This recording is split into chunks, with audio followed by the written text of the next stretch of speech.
Assalamualaikum warahmatullahi wabarakatuh. Perkenalkan, nama saya Lulu Nurhidayah. Saya dari Program Studi Manajemen Pendidikan Islam. Jadi di sini saya akan menjelaskan 10 teori yang telah saya ambil, yaitu teori pendidikan, yang mana tugas UAS dari mata kuliah teori perilaku organisasi.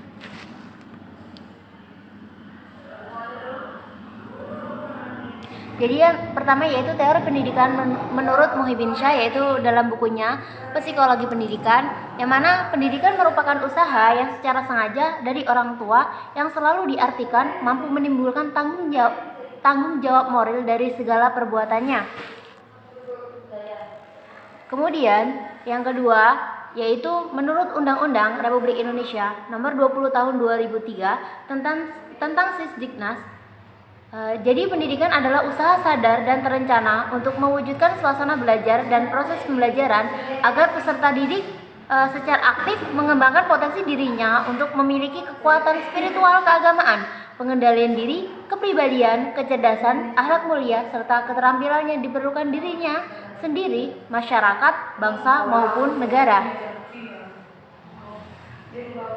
Selanjutnya, teori pendidikan menurut Muhammad Jumran Syah dalam bukunya yaitu Filsafat Pendidikan, yakni pendidikan merupakan usaha manusia untuk menumbuhkan dan mengembangkan potensi-potensi pembawaan baik jasmani maupun rohani sesuai dengan nilai-nilai yang ada dalam masyarakat maupun kebudayaan. Untuk selanjutnya yaitu menurut Ahmad Tafsir, yaitu dalam bukunya Ilmu Pendidikan dalam Perspektif Islam.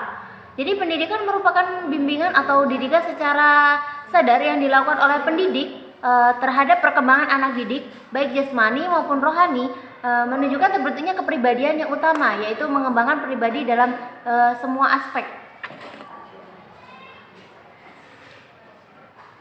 Kemudian selanjutnya yaitu teori pendidikan menurut Al-Raghib Al-Ashfahari, yakni pendidikan adalah proses menumbuhkan sesuatu secara setahap dan dilakukan sesuai pada batas kemampuan. Jadi pendidikan ini dilakukan secara satu tahap per tahap terus dilakukan sesuai kemampuan peserta didiknya.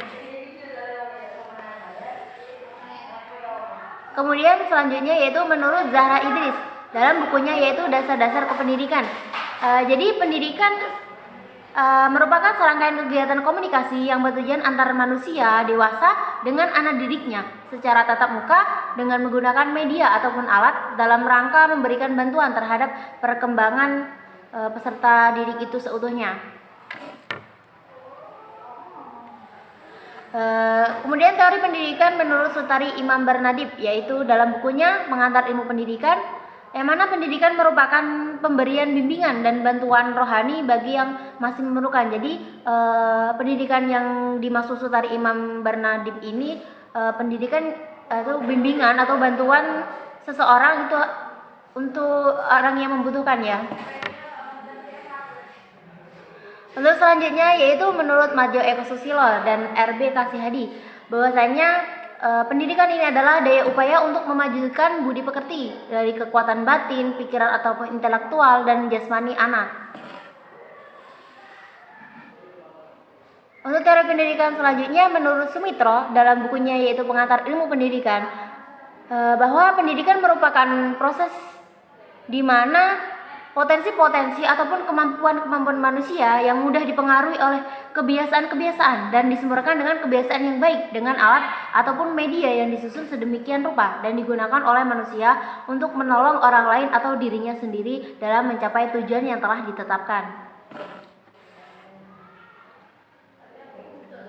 Untuk teori pendidikan selanjutnya menurut Dwi Siswoyo dan kawan-kawan, bahwasanya pendidikan adalah proses di mana masyarakat melalui lembaga-lembaga pendidikan seperti sekolah, perguruan tinggi atau melalui lembaga-lembaga lain dengan sengaja mentransformasikan warisan budayanya yaitu pengetahuan, nilai-nilai dan keterampilan dari generasi ke generasi berikutnya. Nah, jadi dari 10 teori pendidikan yang sudah saya jelaskan tadi bisa diambil kesimpulan bahwasanya teori pendidikan merupakan proses di mana seseorang mendapat ilmu, pengalaman, pengetahuan dari seseorang maupun dari sebuah lembaga agar terbentuknya suatu kemampuan diri supaya dapat bermanfaat untuk dirinya sendiri, orang lain, masyarakat, nusa ataupun bangsa. Dari 10 teori pendidikan ini saya ambil kesimpulan ya. Jadi contoh dari pendidikan adalah semua hal yang bisa menghasilkan pengetahuan maupun pengalaman, baik pendidikan formal maupun non formal. Termasuk di dalamnya ada prosesnya ya, serta orang yang membimbingnya seperti lembaga sekolah, TPA atau TPQ serta lembaga lainnya. Nah, jadi itu tadi penjelasan tentang teori pendidikan yang telah saya ambil.